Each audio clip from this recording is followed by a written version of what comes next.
been so long since an update. So for those of you that are just watching this, I got diagnosed with cancer, breast cancer, like 3 weeks ago. And I've been scared of this literally since I was a kid because my aunt had it. So when I got it, I was like, oh, it's because of genetics, right? It turns out I have no genetic predisposition to this thing. There's no reason I should have got it at 43.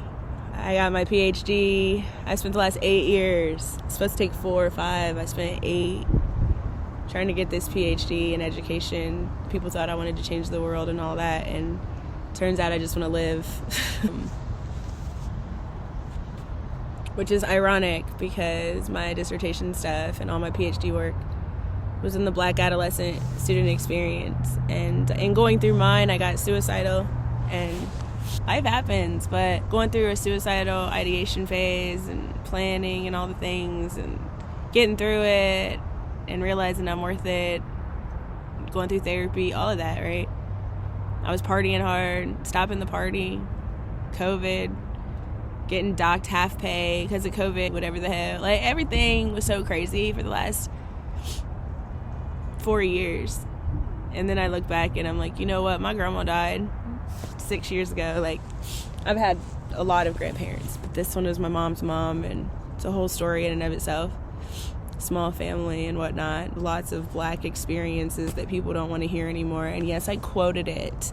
I've been literally gaslit my whole life about this Black experience. I was raised in predominantly white education, schools, environments, churches, neighborhoods, besties, worsties. You want to know who I am? Erica Tartt. I am, and I feel like other people should be happy. And I'm not like a false happy. It's not happy. I have cancer. I'm not happy, but I'm also not in Syria or Gaza burying my kid. I'm not a 12-year-old trans kid that can't find a bathroom in the middle of rural America where I currently live. I'm not a 10-year-old Black boy trying to figure out why he's being treated so different at school, to the point where his mother walks into his room and he's hanging there. That's not me. I have breast cancer. I'm Erica Tartt, who believes in kids. I believe in growth.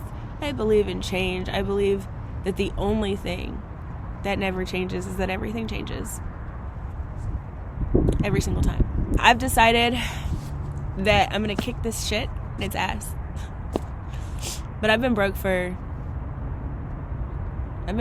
COVID. Seriously. Since COVID. Since I came home and my mother started riding or dying for me to get this dissertation done so I could be 1% of Black women who actually complete a PhD. So I did, and I am. This lady right here taught me to care for people, to be kind to people. I was a kid jumping out of her car and she would go put this plant on the porch. And I'm like, why am I putting plants on porches all over the city? Because it's kind. Okay. And now I'm 43, facing titty removal. I'm getting both cut off. I can focus and do that. But I gotta make myself better first. I've just always done my own thing, and most people love that about me. But the circumstances I found myself in Ohio have been counter to who I am as a person. So help me stay alive another 40 years so I can make some kind of freaking impact on what our kids are going through and experiencing. Help me stay alive.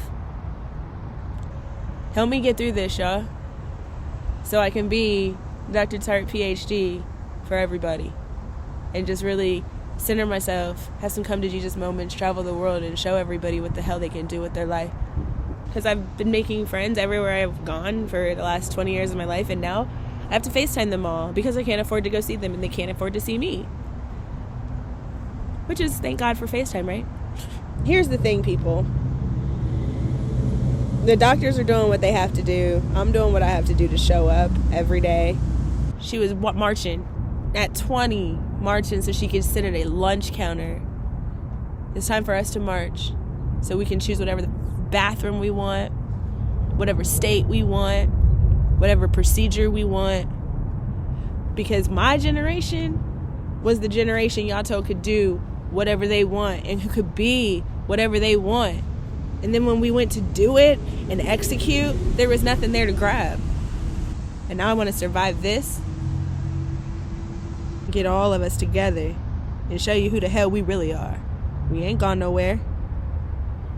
We just believed you when you said it was done.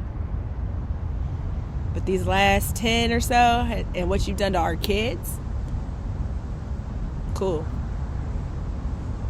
We was chill.